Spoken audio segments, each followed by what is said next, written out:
everyone. I hope you're hanging in there.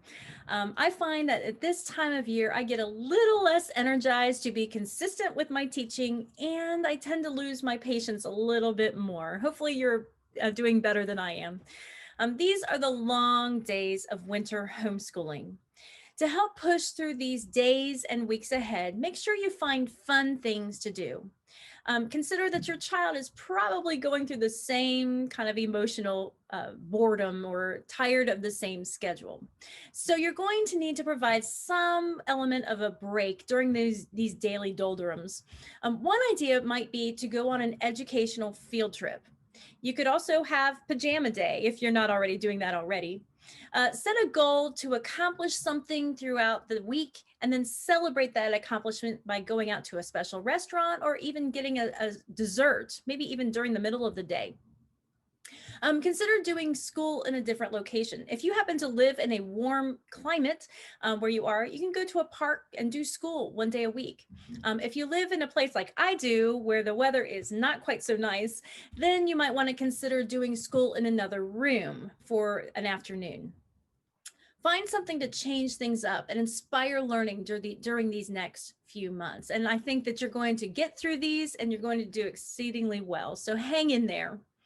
Today, we're going to look at lessons 69 through 72. So let's get started. This week, you're going to need the lessons manual, the student worksheet book, the math card games manual and the game cards, the fraction chart pieces. You will need appendix pages 7 and 8. You will need the fraction cards, and you will need the 4-in-1 ruler. This week, your child is going to continue learning about fractions and applying fractions to measurements. Let's get started by turning to lesson 69. If you have a lesson manual that was printed before or during 2016, there is a correction listed for this lesson. So make sure you make those changes before you get started. For this lesson, you're going to need 3 of the 1-inch strip or 1 strips that you used from last week that was found in appendix page 7. Now, the first part of the warm-up, your child is going to complete the top of the worksheet 52.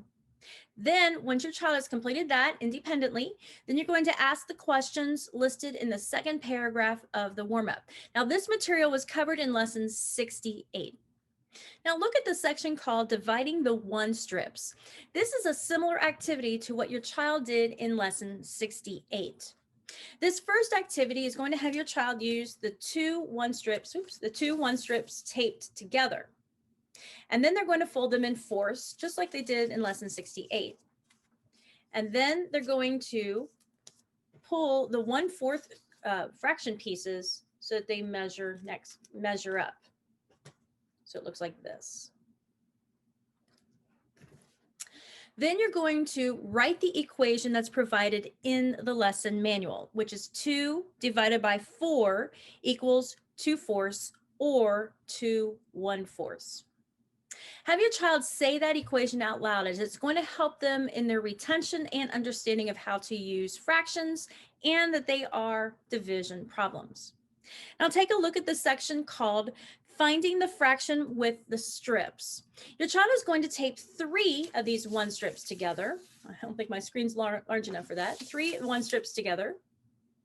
And then they're going to fold them into 8s. So here's half, 4ths, and then 8ths. And then they're going to pull the 1/8 fraction pieces to match this measurement. So they'll have this strip and they're going to find enough 1/8 to make it fit. And I don't have enough hands for this, but they'll need 3 of these 1/8 pieces.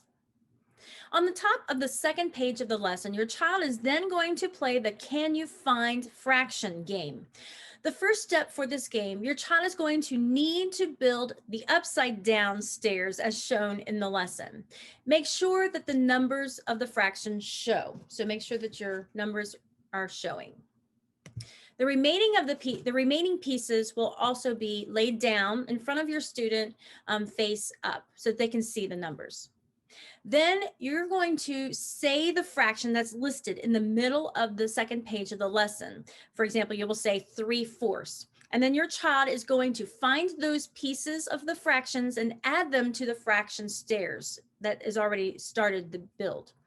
In the end, your child is going to completely put the entire fraction chart together. Then your child is going to complete worksheet 52 on their own if possible.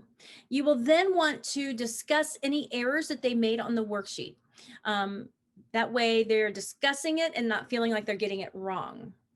Now there is a suggested math card game for this lesson, and it's called Unit Fraction War Game, which you played last week. Well, let's go ahead and turn to lesson 70. Congratulations! Lesson 70 marks the halfway mark for level D. You may want to celebrate this accomplishment with your child in some way to encourage the both of you and give yourself a pat on the back and say, well done. Now for this lesson, you are going to need the fraction card deck. Now that's what this is. The fraction card deck looks like this. These are the fraction cards, and the back look like this.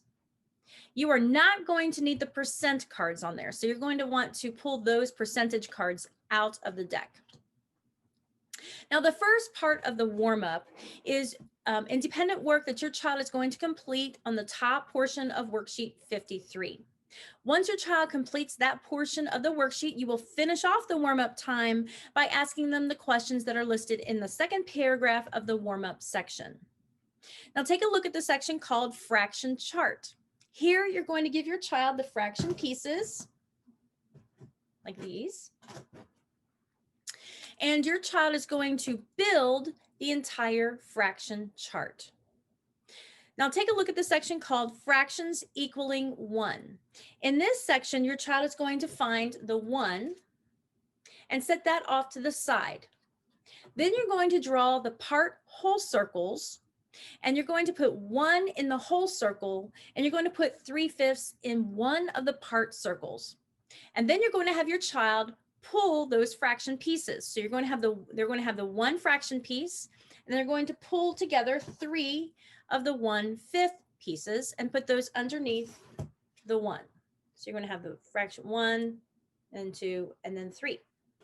Then ask your child how many more 1/5s are needed to complete the 1. And your child is going to figure out that they're going to need 2 more 1/5 pieces, or 2/5. Have your child find those pieces and place them under the 1 piece, and then have them write 2/5 in the remaining part circle. You're going to do this again with 1/6, where they're going to find 5/6. You're going to do it again with 7/10, where they're going to find 3/10, and 1/2, where your child is going to find the other 1/2. Now, if your child needs more practice or activity with this, feel free to add more problems to that to help them get this down. Now take special note of the explanation section to the right of that section. It says this: to focus the child's attention on fractions, not arithmetic, do not teach the algorithm that the sum of the 2 numerators equal the denominator. Make sure you're not teaching this algorithm specific word by word. Instead, we want our children to discover it, because when they discover it, that content will stick in their minds so much better. Now, if you have a strong learner in your family, you may want to follow up with these problems with asking them to find pieces other than the specified pieces. For example, if they have 3/5 equal plus something equal 1, then have your child not use the 5th pieces, but find other pieces that will work. And you'll find that they're going to need the 4 1/10 pieces, and that will work as well. Take a look at the top of the second page of the lesson under the section called Finding Pairs of Cards That Equal 1. You're going to have your child spread out all of the fraction cards with the number side up. And then they're going to pick up a card and find its match to total 1. For example, if your child picks up the card 7/10, they need to find the 3/10 to total 1. That's its match. Now, the math card game for this lesson is called Concentrating on One Game. And this is a fun fraction game that my family really enjoyed. We do have a blog for this game. It's called 2020 Summer Game Number 17, Concentrating on One. Once you finish playing this game, you're going to give your child the worksheet 53 and have them complete that worksheet on their own if they can. You'll want to discuss any errors that your child made on the worksheet. Well, let's go ahead and turn to lesson 71. The first part of the warm-up is actually your child working on the top section of worksheet 54 independently if they can. Once your child completes those problems, then ask them the second paragraph of questions under the warm-up section. That's all asking questions about fractions. Feel free to let your child use the fraction chart if they need to. Those questions will help you know if your child is understanding and retaining information about the fractions. If your child struggles, you may want to go back and review some of those lessons or sections of those lessons to kind of fill in some of those gaps. Now take a look at the section called Fractions on a Ruler. Many children struggle with how to read a ruler, and this lesson is an excellent introduction to rulers and measurement, and will help your child understand how the ruler measurements fit together using fractions. In this section, you will have your child build the fraction chart with using only the fraction pieces of 1, halves, fourths, and eighths. An example of what the final fraction chart section of that fraction chart will look like is shown in the middle of the first page of the lesson manual. You will then follow up with questions on the bottom of that first page of the lesson. Let your child refer to that chart as much as they need to. You may want to ask more questions if your child needs a little bit more practice. Now on the top of the second page of the lesson, you will play the game Fractions War Game. And we do have a blog for this game as well. It's called 2020 Summer Game Number 5, Fraction War. Now take a look at the section called Worksheet Preparation. After you finish the fraction war game, you're playing the fraction war game, then I want you to go ahead and pull out the cards 1/8, 1/4, 3/8, 1/2, 5/8, 3/4, 7/8, and 1. Shuffle those cards up really well, and then have your child put those cards in order from smallest to greatest. You will definitely want to discuss any errors that your child makes. This is a hard concept for children to understand. Why is 1/4 less than 3/8, etc.? So make sure your child understands that, and you may want to have them use the fraction chart to help them. This is an easy and great activity to try again later to help your child, help you know if your child is grasping that concept solidly. So maybe later on in the afternoon or the next day, have them put together these cards in order from least to greatest. Now these cards, these exact cards are also going to be used in the first part of the worksheet. So make sure you keep those cards out.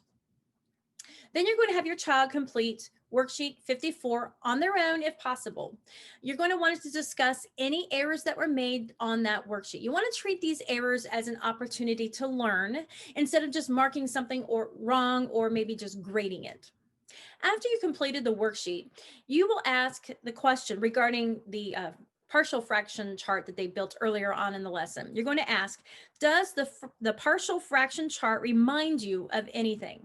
Now, if your child does not know, you can tell them that it looks just like a ruler, and then you can get out a ruler and show it to them. By the way, most rulers, including the 4-in-1 ruler that comes with your math set, will also show 1/16 of an inch. So if you have a strong learner in your home, you may want to build upon the ruler that they built on their worksheet to include 1/16, and you can walk them through that. All right, well, let's go ahead and turn to lesson 72. For this lesson, you're going to need appendix page 8, and that will look like this. And you can either cut out these rectangles in advance or have your child cut them out during the lesson time. The warm-up section is asking questions about fractions. Make sure you're reviewing anything that your child is not grasping or really slow at solving or not understanding maybe even. Fractions build upon each other, so if your child is struggling now, you're going to want to solidify those concepts before pushing ahead. Take a look at the section called Rectangles into Halves. Here your child is going to cut out all of the rectangles from appendix 8. And then they're going to fold them in half. So the first one they're going to take and they're going to fold it in half this direction. And then the next one they're going to take it and they're going to fold it in half this direction. Now, the other one, if they fold it in half, you're not going to have them fold it. It's not going to look like it's folded in half because your corners are not going to meet. So what you're going to want to do is draw a line from corner to corner, and then your child can fold along that line, and they can see that this is 1/2 and this is 1/2. Take a look at the section called Perimeters Around the Rectangle and Halves. Before you start this first question, make sure your child remembers what a perimeter is. And remember, a perimeter is the measurement around the shape. Then you're going to ask your child if they think that all of those half pieces in the various different directions will have the same perimeter. So in other words, will this have the same perimeter as this? And then we'll have the same perimeter as this. Are all three of those halves going to have the same perimeter? Now, this is just a yes or no question. Then you're going to explore to find out if their answer is correct or not. Now, the first step is for them to draw the full rectangle in their math journal. Then they're going to measure the rectangle and mark the measurements on their drawing. The full rectangle has a width of 4 inches and a height of 3 inches. And then they're going to calculate the perimeter in their math journal. Now the drawing, the equation, and the calculations are all shown at the bottom of the first page of the lesson. Then you're going to have your child draw the half portions of the rectangle shapes in their math journal. Have your child write down the measurements on the half rectangles without measuring if they can, but simply based on their calculations of the first rectangle.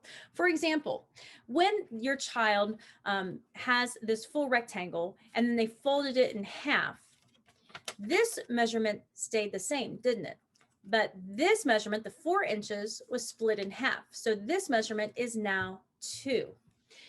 The other rectangle, this one here that they folded in half horizontally, this measurement stays the same, doesn't it?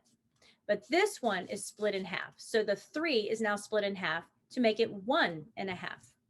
Now the third rectangle that's crossed like this, your child is actually going to have to measure this line. They know how high it is and they know how wide it is, but they need to find out what this one is. And it's because it's folded into a triangle, they know 2 of the 3, but they need that third side.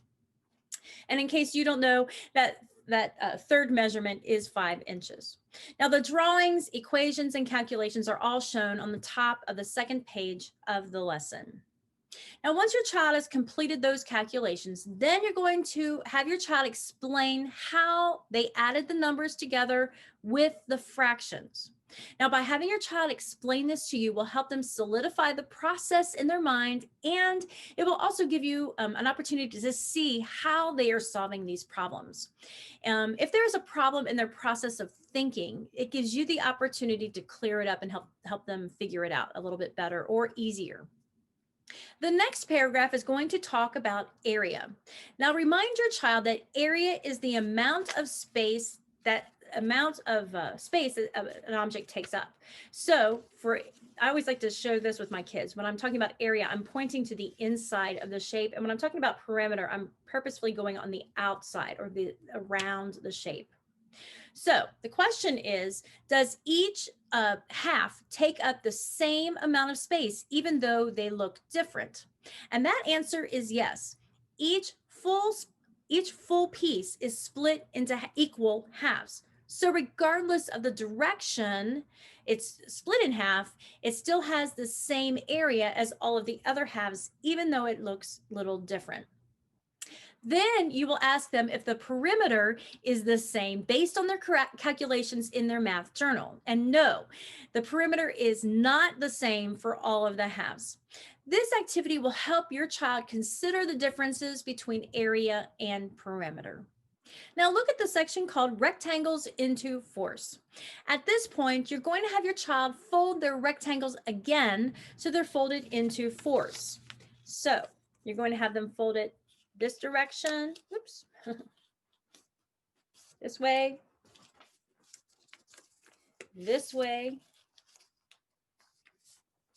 And for the third option, just have them draw another little line and then fold it along that line into fours.